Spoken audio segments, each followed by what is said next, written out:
so much. If I could, what I'd like to do is both follow up on some of the points that Jackie made, which I think are excellent points, and then kind of hopefully get you all to think a little differently about justice issues. It's said that the rain falls on the just and the unjust alike, and that may be the case, but the burden of pollution certainly doesn't, and certainly hasn't. There are communities, largely communities of color, but also, as Jackie noted, low-income communities that have disproportionately borne the brunt of our lust for consumer products, our desire for cheap energy, supposedly, and have borne those burdens for decades. And as Jackie very ably noted, even though it was 1982 when the phrase environmental racism was coined as part of the protest down in North Carolina against Governor Hunt's efforts to site an incinerator in the poorest and highest minority population county in the state. The issue of exploitation, rampant exploitation, as Jackie said, of humans as well as natural resources, has its origins dating back to the beginning of the introduction of Europeans onto the continent and before. But the history of that exploitation in Kentucky really colors the conversation that we're going to have regarding justice, because Kentucky is an extractive state historically.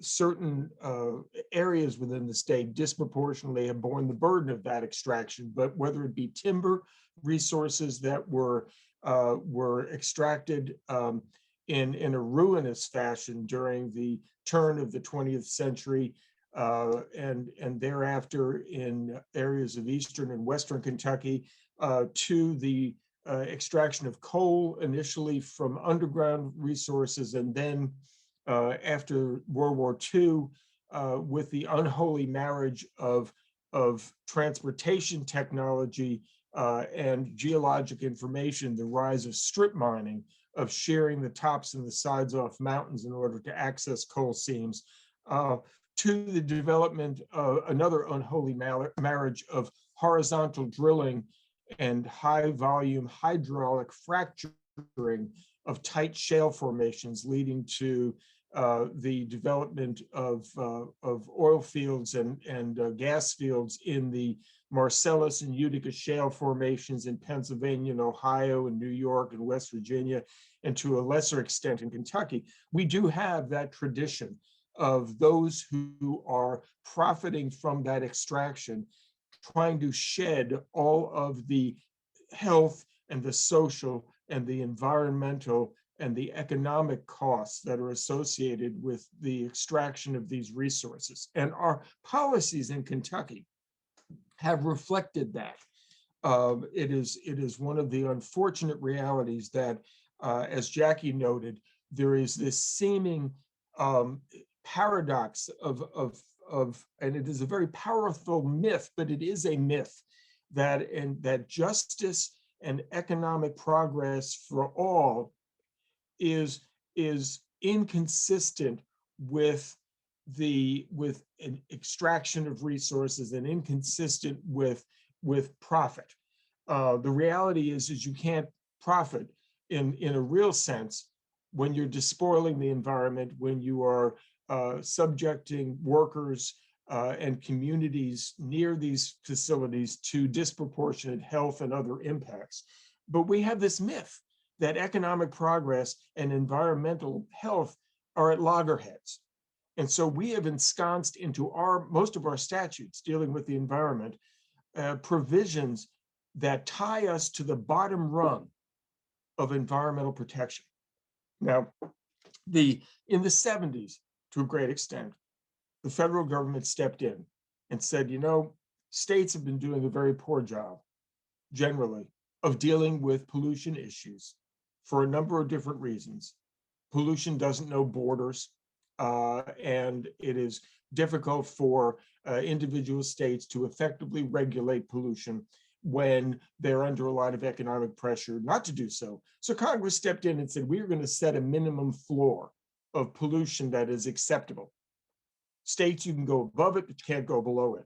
Well, Kentucky took that minimum standard and turned it into our maximum standard. We have provisions in our statutes that say we shall be no more stringent, no more protective than the minimum standard at the federal level.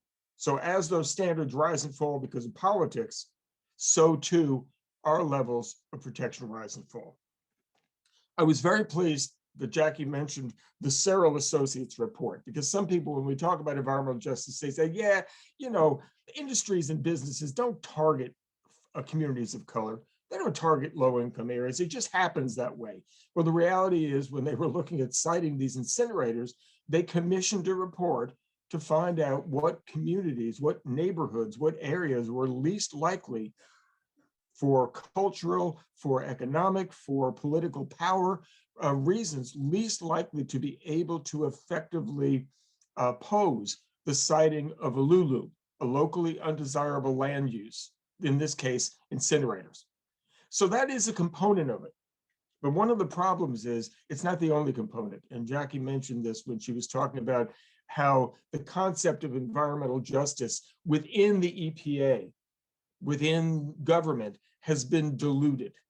Okay, it started out, as she mentioned, in 1982, the protests against the PCB incinerators down in North Carolina was the first time since Earth Day that you saw a combination of civil rights and economic justice advocates and environmental advocates who were suddenly waking up to realize this is not just an environmental issue.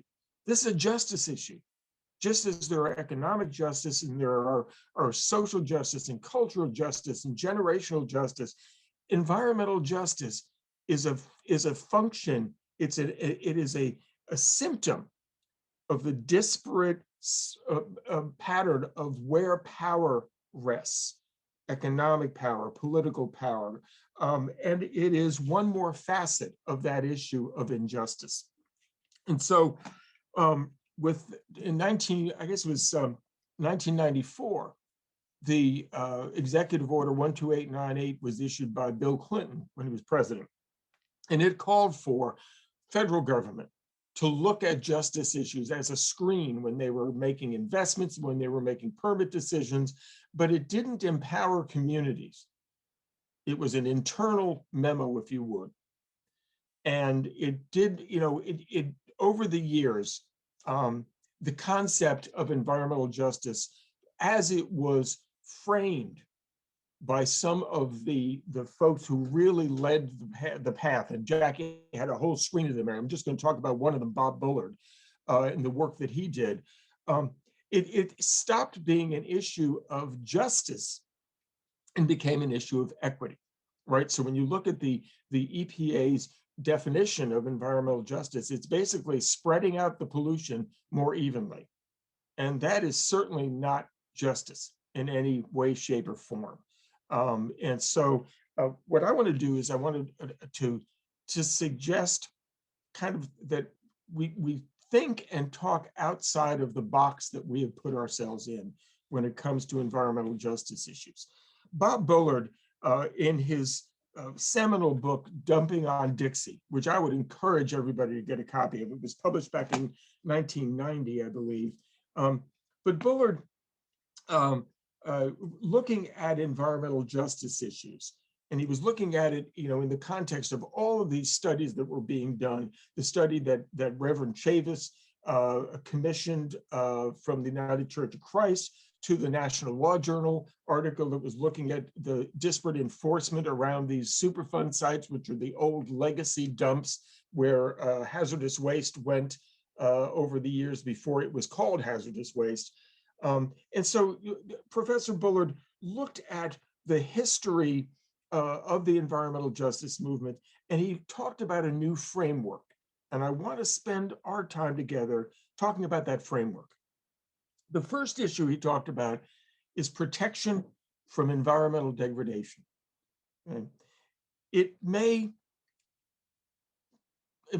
be news to you, to a lot of folks it is, that the regulatory processes that have been set up to control air pollution, to control water pollution, to control land pollution, in terms of waste management, all of them are regulatory in nature.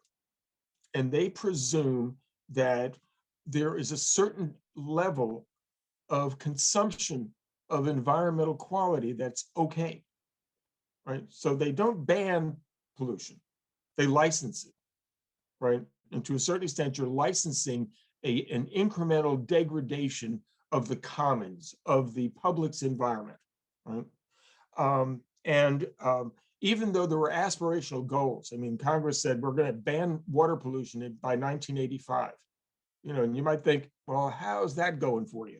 Since we are way past there and we've still got some major issues to be dealt with.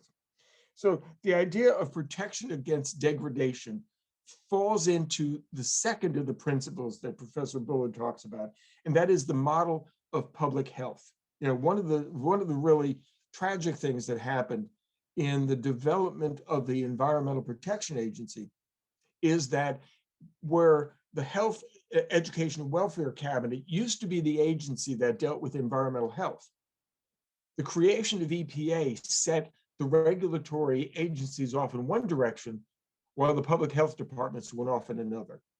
And the public health departments were reduced to mostly dealing with important but more narrow issues like, is your septic tank properly designed and installed, and are swimming pools being tested for bacteria, and are you getting your flu shots? And so the model of public health was lost from environmental protection, and the disproportionate burdens that loss has caused on Black communities, on other communities of color, on low-income communities is a direct result of that severance of the public health model from the environmental regulation model. What does the public health model say? Now, I'm not going to put Tim on the spot, but he would tell you that the first rule of public health of any sort of physician is do no harm, right? Before you therapeutically intrude in someone's body to give them a shot, an inoculation, to suture a wound, to remove a diseased organ, whatever that intrusion is that is intended to be beneficial for the most part, with some horrible exceptions over the years. But the idea is that before you intrude into someone's body, that you give them full consent, full knowing consent. You tell them all the risks that you know of, and they knowingly consent to that intrusion, which is meant to be a therapeutic, a beneficial intrusion. Contrast that with what a kid who's living in Rubbertown, okay, who is going to the Kennedy Montessori School, which is right next to the railroad tracks, on which hundreds of thousands of gallons of hazardous waste and hazardous chemicals are being shipped back and forth every single day, literally on the other side of the fence. And that kid is standing there at the corner of Algonquin and 41st Street, and they're breathing what's coming out of all of the different smokestacks, and what's coming out of all the leaks and all the flanges and all of the joints that are of that chemical plant. Nobody asked that kid whether it was okay to expose he or she to that pollution. Nobody gave them informed consent before they were exposed. In fact, as a kid, they could not give that consent.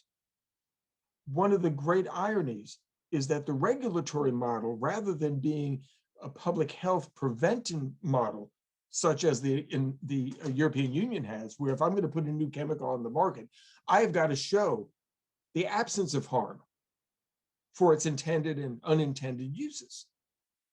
We put the burden in the United States on the public the chemical gets the due process. And before the EPA can take a chemical off the market, it has the burden of showing harm. So we've got 75,000 or so chemicals out in the marketplace. We know to a high degree of certainty for about 2% of them what level is safe and what level is risky in terms of death and disease. But we don't know for more than about 14% at what level chronic exposure is going to be harmful.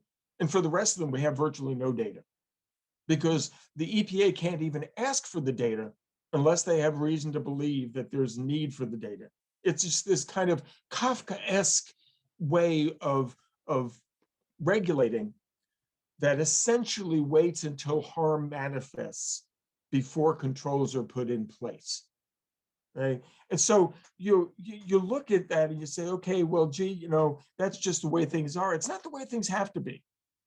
Okay? It is a choice that has been made that is reflected in every single one of these environmental statutes that is licensing rather than preventing degradation. Okay, and we'll come back to that. But the next thing that Professor Bullard looked at, and this is one of the areas where environmental justice has really, really struggled, is it's not all that common that you're going to see some folks as brazen as the Searle Associates, who came out with a report intentionally identifying areas that you could target for undesirable land uses like incinerators. Most of the time, it's much more subtle. Some of the times, it's just institutional, and it's not even a framework that people are aware of. Somebody in describing in the book Cast, which if you haven't read, you need to. It is a brilliant formulation of the issues of fragility and the issues of class and race, in particular race. But the author talks about the fact that it's difficult when you're in the middle of the ocean as a fish to understand that you are awash in these forces, because it's just, it's difficult to understand privilege, right? When every being is wrapped in it just by virtue of your circumstances. And so it is the idea of disparate impact being able to be sufficient to identify environmental injustice is extremely important. Okay, you look at the location of hazardous waste sites relative to poor communities and communities of color, right?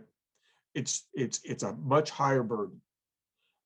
You look at the location of pollution hotspots in communities of color and low-income communities, because regulation looks at the larger picture.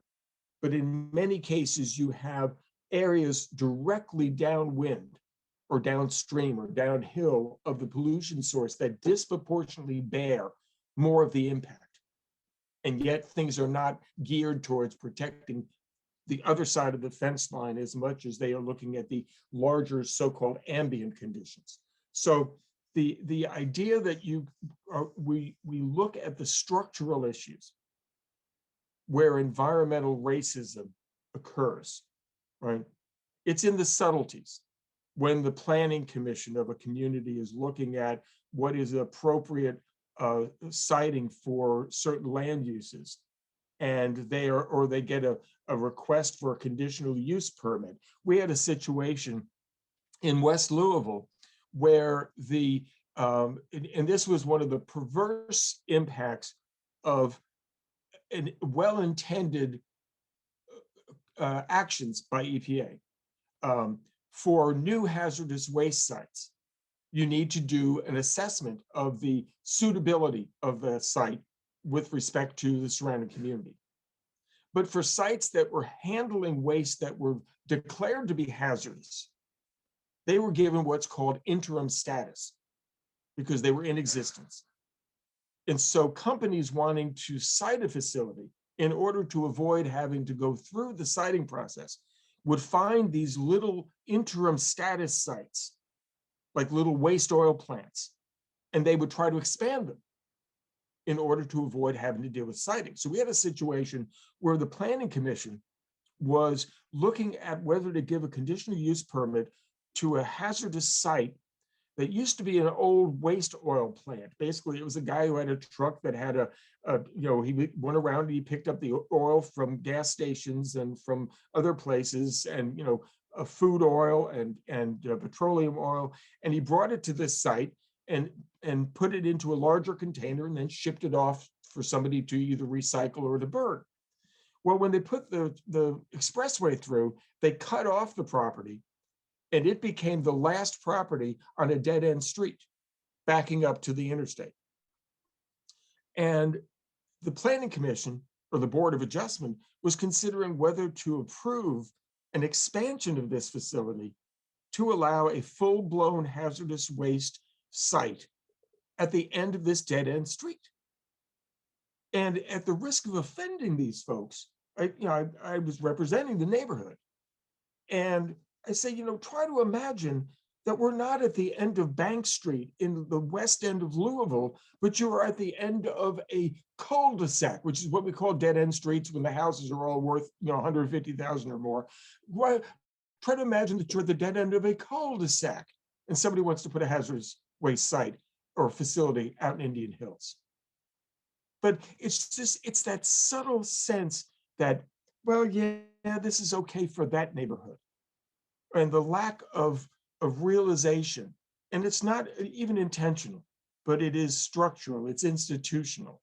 You have folks who are disproportionately, Black communities that are low income, that are near the Rubbertown industries. It's in part because of a lack of affordable housing elsewhere in the community, because those with resources would move away from these pollution sources, or they would try to stay and fight. And fighting is an uphill, difficult, decades-long battle to try to be able to have a quality of life that everyone should be entitled to. So the next thing I want to talk about, the last of the four principles that Professor Bowler talked about, and this is where I want to get your thoughts and your input on all of these concepts, actually, is how do you redress this legacy of disproportionate risk, right? And how do you redress it not only for the current generation, but the next generation? Right? And let me just frame it in this sense. We have a legacy of sites where wastes were managed poorly, right? After beginning in World War II, when we no longer had access to European and particularly German chemical manufacturing, we saw the beginning of domestic manufacturing of chemicals, many of which are hazardous chemicals, in places like Rubbertown, where you saw a confluence of different businesses and industries that are making the raw materials and intermediate chemicals and locating near major sources of water and sources of electricity. And so you end up with this complex that is now called Rubbertown because it was involved in making a lot of the rubber and synthetic rubber that was used during the Second World War. We have this legacy of places where wastes were dumped, right? Old landfills, because up until 1980, these wastes weren't called hazardous waste, they were called industrial wastes. And they were dumped in places like Lee's Lane landfill, which is an unlined old sand and gravel pit 90 feet deep on the banks of the Ohio, where they would take tanker trucks and pour the stuff into the landfill, and it went right out into the Ohio. And every time the water would come up, the fumes would go into people's basements and start little flash fires. We have all of these sites that are out there where wastes have been dumped, right? Most of them disproportionately, as the numbers have shown, as Jackie showed, disproportionately affecting Black communities and other communities that are politically disadvantaged or economically disadvantaged. And the question was, in my generation, and I'm a boomer, is what do we do about that? Well, early on, the question was answered very simply, right? You clean up your mess, right? We learned that in kindergarten. We learned that in our littering laws, right?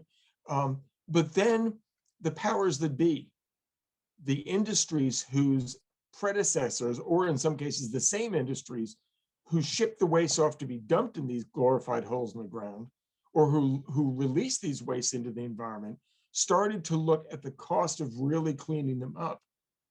And they got sticker shock. And they said, you know, let's find other ways to address this.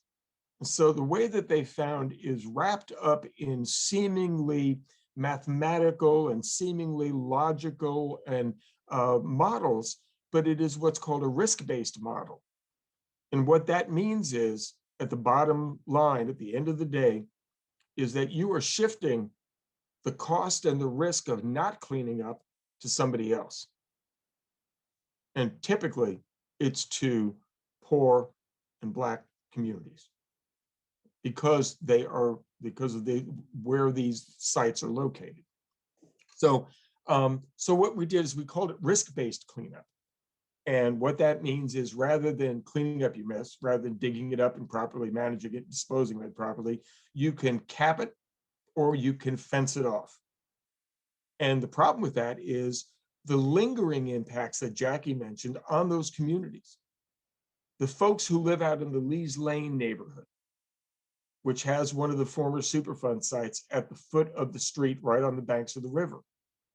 They, back in the 40s, you had all of this construction after World War II, VA loans, a lot of construction. It's difficult for anybody to sell their property when they're located next to a Superfund site or near a Superfund site. Because what we did with that site was to cap it up and leave it, right? And do some monitoring. But the waste is still there, just as it is still near all of the different sites, some of the sites that Jackie showed in her slides, these different Superfund sites. We have, rather than cleaning them up, we do less than that.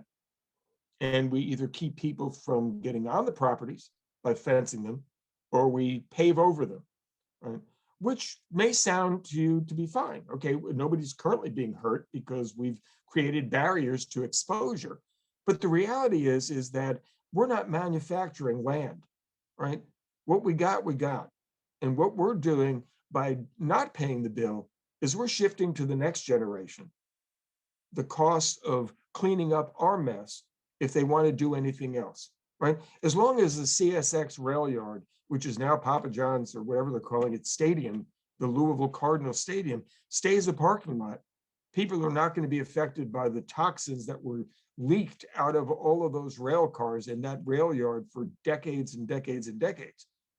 But if somebody wants to do something more than have a parking lot there, they're going to pick up the tab that we pushed onto their plate by calling it a risk-based cleanup and using all of these probabilistic models to act like we know what we're talking about when it comes to long-term exposure to the environment or the public. So when we're talking about justice, what I want you to think about in part is just us, right? Because unfortunately, this country has become too much a country of just us rather than justice, right? It's all about me. It's how it affects me. It's not justice for all, right?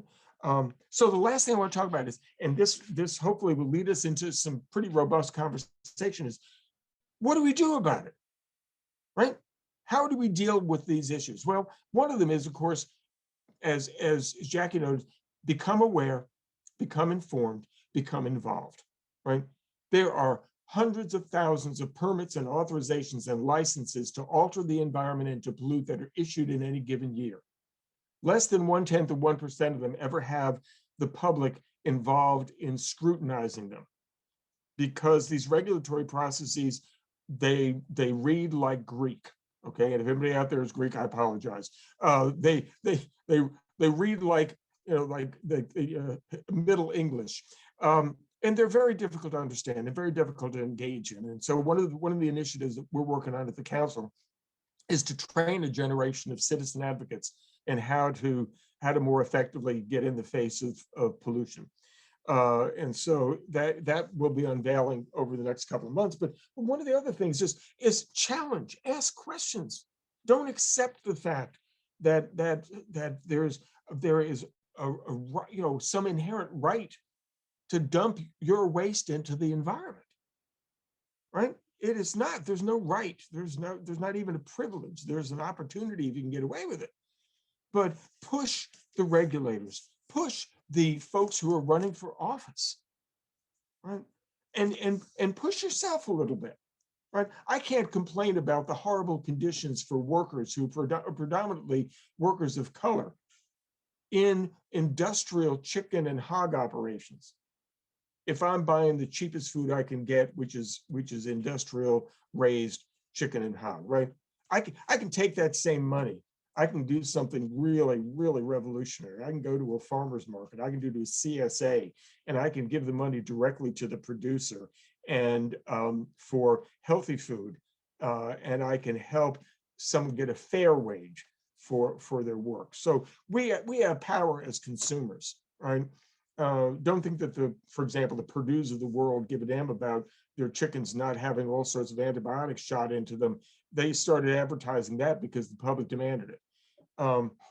So use your power as a voter, as a consumer, to challenge these issues, because this injustice that exists is not it's inherent in a system that doesn't value each one of us and our brothers and our sisters, but it doesn't have to be this way.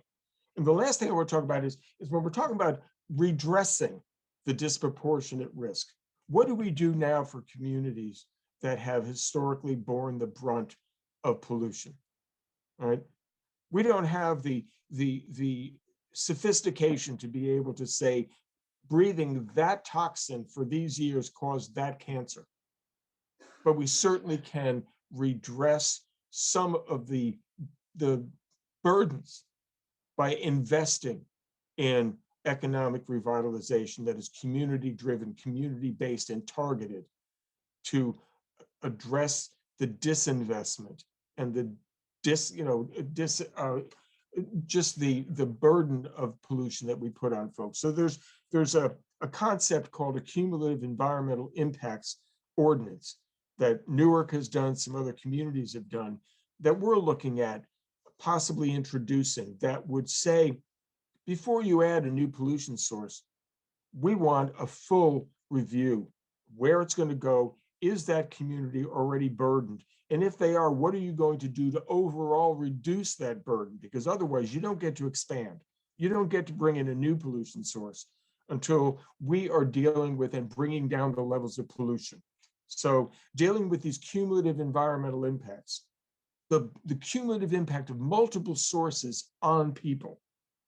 Because the permitting that's done all too often is source by source, smokestack by smokestack, and it's not considering what is the cumulative burden. Now, we do that to a certain extent under the STAR program that was developed here in Louisville. And it was developed because of citizen advocacy, people like Arnita Gadsden, the West County Community Task Force, REACT, Lewis Coleman, God bless him, getting out and partnering with the university, collecting the data to show that there was an unhealthy level of pollution and demanding that those levels be brought down.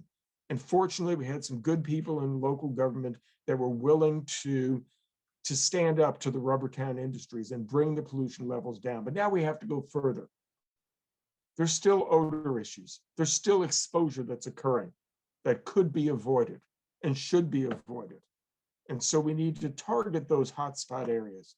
We need to change the dynamic so that no longer do they have to beg for a quality of life, but the industries have to justify why it is that they're consuming the public's air, the public's land, the public's water to manage their waste. And so it's changing that dynamic. It's looking at cumulative impacts. It's targeting a reinvestment that I think is going to make environmental justice a concept that means something to those who are most directly affected. So with that, I'm going to open it up. Again, Jackie, thank you so much for taking the time, laying a great foundation for us to consider in Kentucky, what we can do to make to bend that arc towards justice a little faster and a little more pointedly.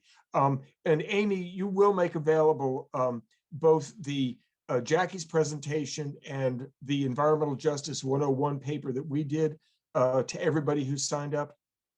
Yes, so I'll follow up with everyone about how you can access the information in this session, and then also just kind of stay involved as well, because it's just so important to make the time to get quality information. And, you know, as John Lewis said, good trouble, necessary trouble. That's what we need to get into. Thank you all.